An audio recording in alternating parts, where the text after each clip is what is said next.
Elle fut la première dame à présider les travaux de l'Assemblée nationale. Plus remarquable encore, elle a fait ses débuts lors d'un débat qui est passé à l'histoire.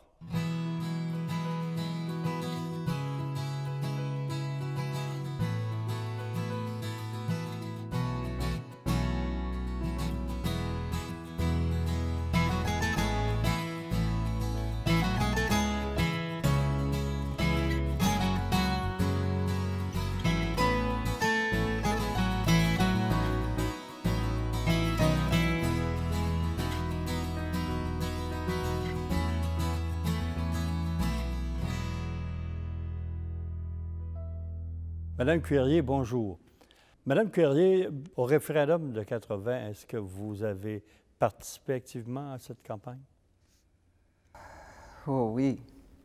Pour le référendum de 1980, là c'était pas une campagne électorale, c'était vraiment l'avenir du Québec qui se jouait, à mon avis, et les gens allaient choisir ou bien ils acceptaient de faire la souveraineté puis de gérer leurs propres affaires,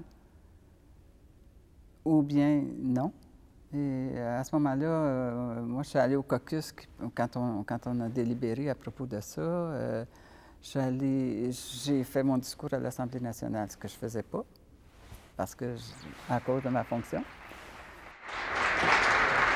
Madame la députée de Vaudreuil-Soulanges. Voilà au moins 12 ans.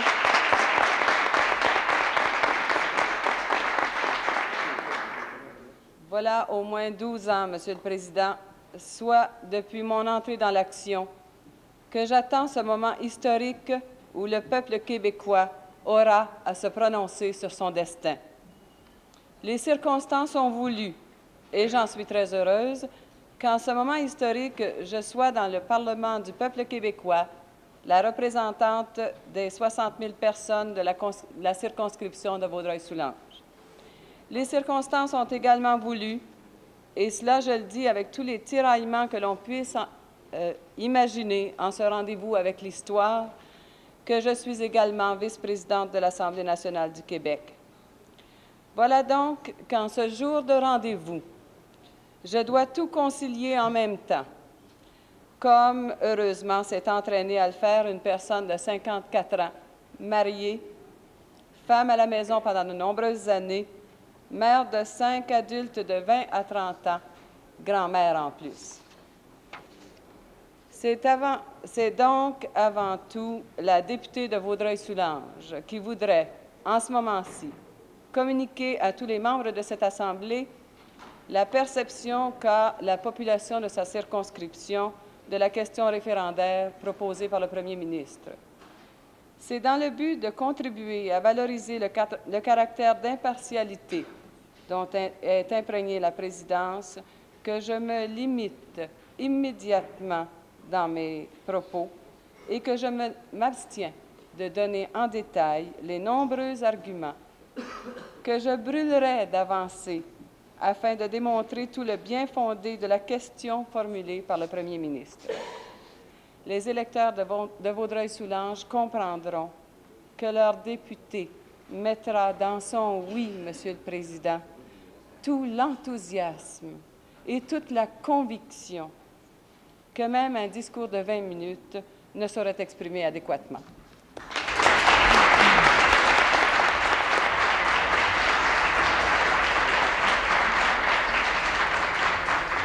Merci. Puis dans le comté, ça a été comme une campagne électorale. On a fait autant de travail là, pour réussir à faire passer notre idéal, ce qu'on pensait qui était le plus important pour le Québec. Et je suis allée aussi dans différents comtés. J'ai fait le référendum, oui. Le résultat vous a déçu? Vous l'aviez un peu prévu? Comment... Oh non, on n'avait pas prévu le résultat, non. On pensait, pendant une grande période, on pensait que ça allait réussir. Mais non, ça n'a pas fonctionné. Et le résultat dans notre comté a été un peu moins que la moyenne générale au Québec, là. Mais ça a été, mettons, valable, comparativement aux autres, là. Mais vous avez quand même demandé un renouvellement de mandat pour 81, pour l'élection qui allait suivre. Ah ouais. Qu'est-ce qui vous motivait à revenir? Étiez-vous confiante de le remporter? J'avais un petit espoir.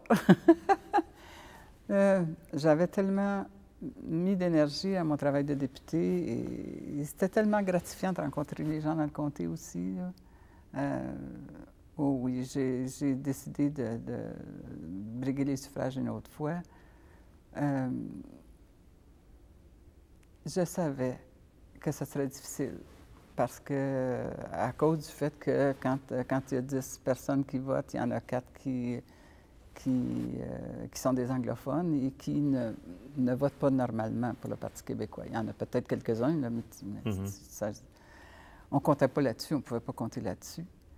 Mais puis, à l'élection précédente, le vote s'était divisé entre l'Union nationale et le Parti libéral. Moi, j'étais passée entre les deux. Et là, j'espérais qu'il fallait augmenter beaucoup, beaucoup le vote pour réussir à ce que je sois élu de nouveau. Durant la campagne électorale de 81, donc votre troisième, pour un renouvellement de mandat comme député, vous avez été impliqué dans une controverse avec M. Claude Ryan. Il aurait dit, et je le cite de mémoire, que les députés libéraux vous avaient un peu ménagé à l'Assemblée nationale parce que vous étiez une femme. Vous me corrigerez si je le cite mal. Comment vous avez réagi et quel impact ça a eu durant votre campagne? Cette controverse-là avec M. Ryan a été un curieux moment pendant la campagne électorale. Parce que il faisait campagne dans les comtés agricoles juste voisins de mon comté. Et il faisait il faisait la promotion de la loi sur la protection du territoire agricole, puis il insistait auprès des agriculteurs pour dire que c'était une bonne loi. Et moi, en sachant ce qu'il disait, lui, j'avais dit... mais c'est curieux, hein, parce que le Parti libéral a voté contre ce projet de loi-là en deuxième lecture. Puis là, pendant la campagne électorale, ça fait leur affaire de dire que c'est bon. Que c'est bon, que la loi sur la protection du territoire agricole favorise les agriculteurs. On est dans un milieu d'agriculteurs. Et le lendemain, il est passé au poste CFLV de Valleyfield. Et les gens là-bas, en l'interviewant, lui ont dit « Mme Curie a dit telle chose ». Probablement qu'il le savait déjà, là, mais qu'est-ce que vous dites de ça? Et il dit j'essaie de me souvenir comment il avait dit ça, là, mais c'était comme... elle n'avait pas beaucoup d'aptitude à comprendre ce qu'on disait pendant les travaux de l'Assemblée nationale, Mme Curie. Des fois, on parlait là, pendant les travaux, puis elle avait l'air perdue, puis... Pour moi, elle ne comprenait pas ce qu'on disait. Je cite là, à peu près comme moi je le vois, là. Et il dit mais on l'a tolérée parce qu'elle était une femme, là. Alors, comme de raison que le lendemain, et les micros sont arrivés pour me dire qu'est-ce que vous dites de ça? Je dis bon, là, tu sais, vraiment, là, ça manque de classe, là. Puis c'est pas. Je n'étais pas pour commencer à expliquer que M. Ryan n'était même pas à l'Assemblée nationale pendant le débat sur la protection du territoire agricole. Ça avait été adopté en décembre 1978, je crois. Puis M. Ryan a été élu pour la première fois je crois que c'est en avril 1979. Donc, il n'était même pas là. De toute façon, je savais que dans mon comté, les gens me connaissaient et que c'était plutôt lui qui perdrait de la crédibilité que moi. Mais je pense que lui aussi a eu des problèmes avec cette histoire-là parce que, comme de raison, les journalistes se sont empressés d'aller voir les femmes candidates libérales dans les comtés. Pendant une campagne électorale, c'est le moment ou jamais. Alors, il y en a une qui dit, bien, il a sûrement été mal cité, ça se peut pas, là. C'est des journalistes qui n'ont pas fait leur travail comme il faut. L'autre qui dit, bien, moi, je ne passe pas de commentaires. L'autre qui dit... Moi, je ne le connais pas comme ça. M. Ryan a toujours été attentif aux femmes. Est-ce que ça avait eu de l'influence sur le vote dans votre comté? Moi, je me dis que M. Ryan, cette fois-là, il y a un sondage qui est sorti le lendemain. Il devait avoir eu connaissance du sondage juste avant de répondre. Et contrairement à tout ce que les observateurs pensaient, puis les travailleurs d'élections libéraux pensaient, c'était le Parti québécois qui était en avance, alors que c'était contre toutes les prédictions. Là, ça devait l'avoir bousculé, j'imagine. L'élection, vous l'avez perdue. Est-ce que vous, dans les derniers jours, vous sentiez que le courant ne vous était plus favorable?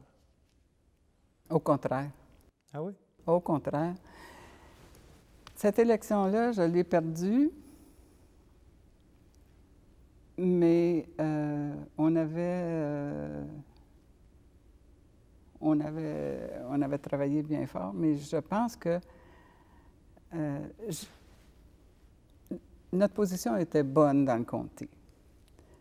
Et je pense que le Parti libéral savait qu'il avait intérêt à présenter quelqu'un de prestige s'il voulait remporter le comté, s'il voulait l'enlever le comté.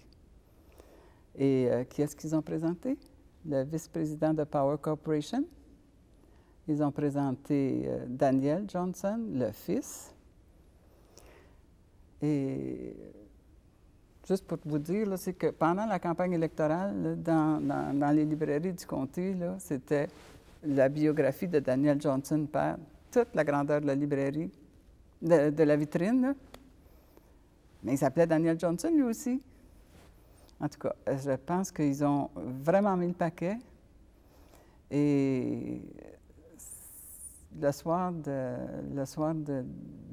résultats, là, c'est ça, j'étais en avance tout le temps, ou presque. Ou des fois lui, des fois moi, là, mais j'étais presque tout le temps en avance, sauf quand Hudson est rentré, puis j'ai été défaite avec 1900 voix. Mais là, il n'y avait pas eu de vote pour l'Union nationale. C'est moi qui les avais pris, les autres votes. Là. Est-ce que vous avez eu de la difficulté à vous remettre de cette défaite-là parce que vous n'aviez fait qu'un terme, donc pas le droit à une pension? Économiquement, là, est-ce que ça a été difficile? D'abord, ça a été difficile.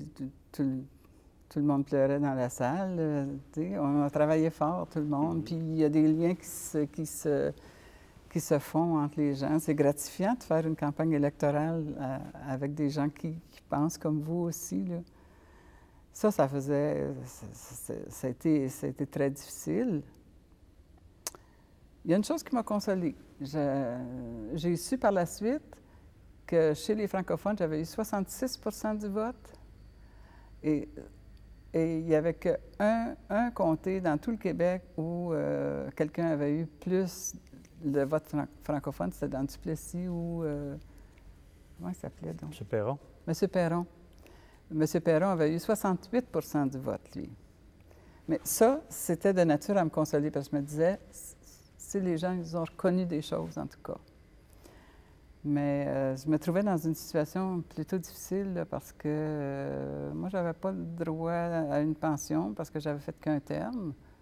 Je n'avais pas de droit à l'assurance chômage non plus. Puis, à ce moment-là, j'étais maintenant seule pour gagner ma vie. Puis là, qu'est-ce que je vais faire, moi, de ma vie, là? Je vais faire quoi? Je vais travailler où? Quel genre de travail je vais me trouver? Ça va prendre combien de temps? Ça a été difficile, vraiment. Mais vous avez continué à militer pour le Parti dans le Parti québécois, entre autres en président des réunions, soit d'exécutifs ou diverses instances. Oui, j'ai continué à travailler au Parti québécois. Je ne pouvais pas abandonner les gens comme ça. Là. Mm-hmm. Puis moi non plus, je ne voulais pas non plus abandonner. Mais on m'a demandé au National de faire quelques activités, entre autres. On m'avait demandé de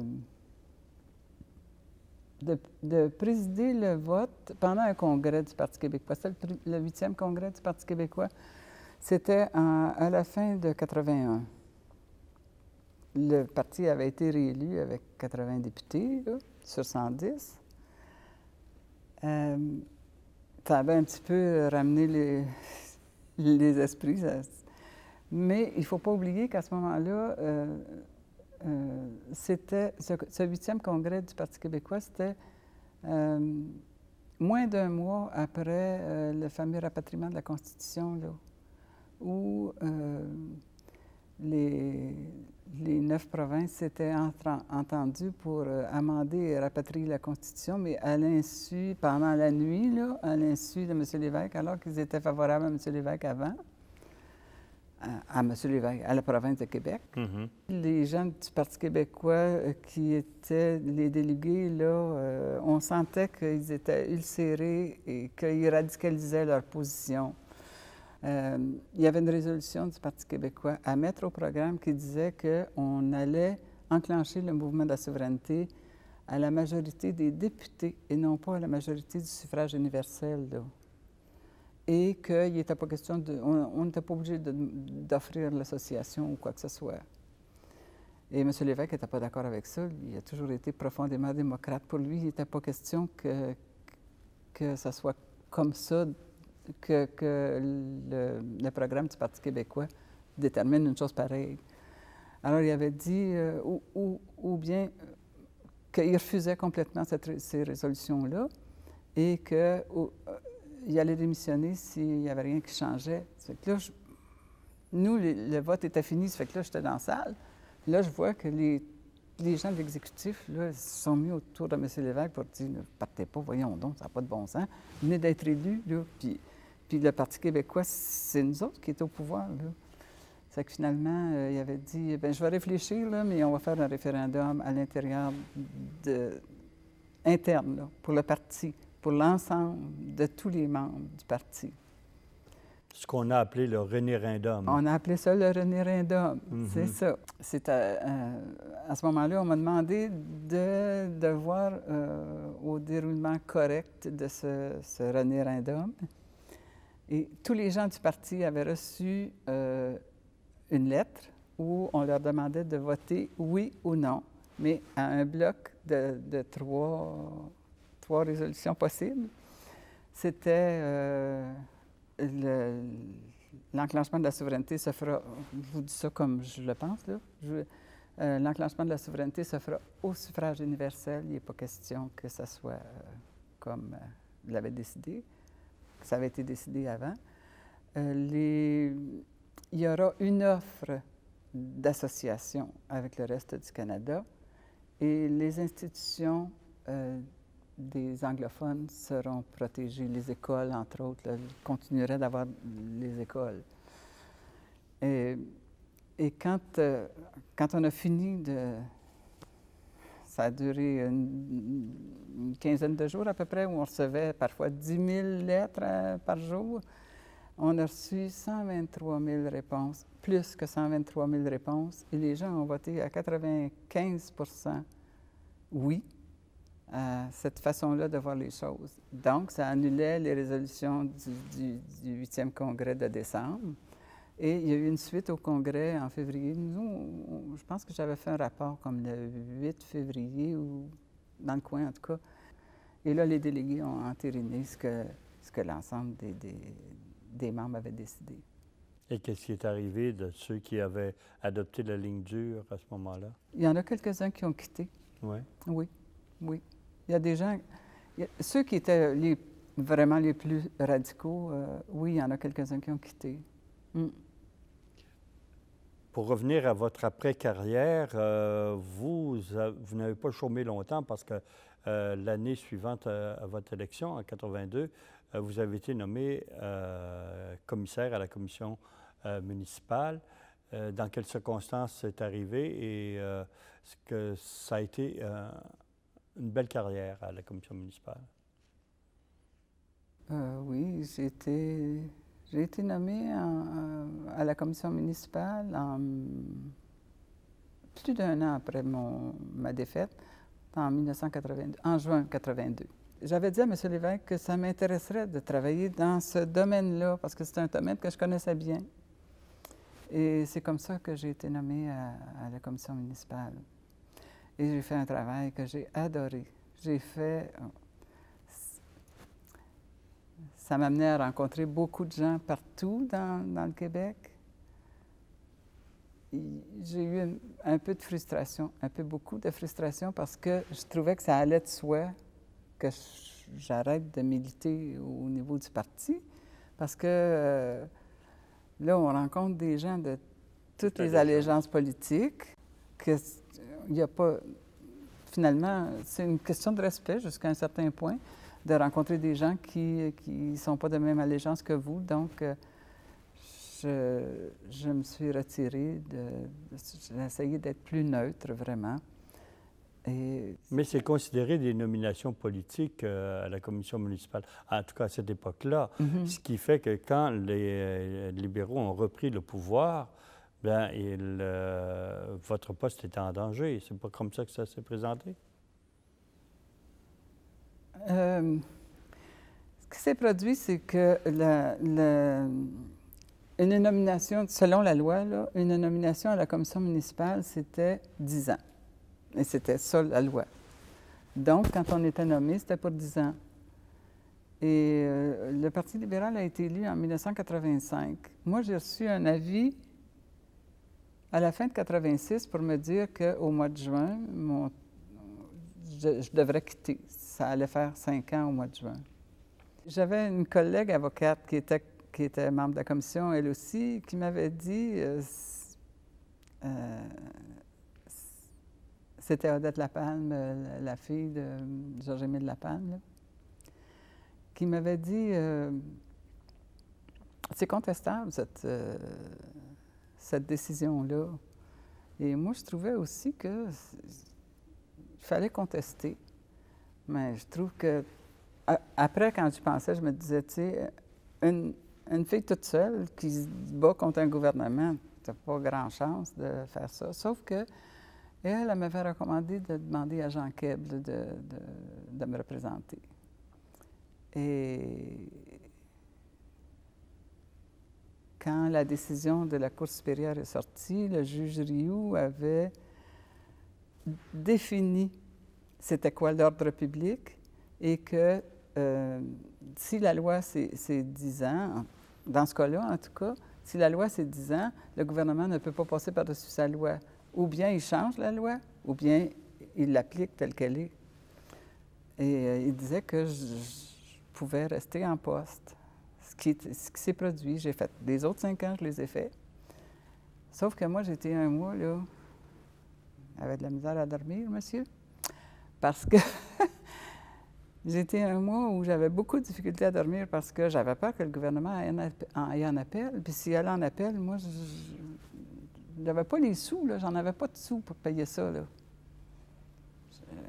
J'avais eu mon salaire de commissaire à la commission municipale, ça c'est correct, là, mais après ça, il n'aurait plus rien. Et non, il n'est pas allé en appel, le gouvernement. Quelle réalisation, là, quand vous faites le bilan de ce que vous avez fait, dont vous êtes le plus fier pour votre comté, justement, durant ces 4 ans et demi? Oui, il y en a des réalisations dont je suis vraiment fière, là. Entre autres, les soins de première ligne chez nous, ça manquait cruellement.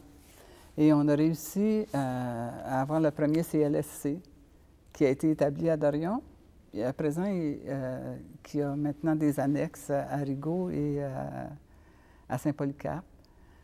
Ça, c'était une des choses dont j'étais bien fière. Il y a aussi, on a eu 2 centres d'accueil aussi pendant cette période-là. Un qui était en construction au moment où j'ai été défaite et un que nous avions inauguré.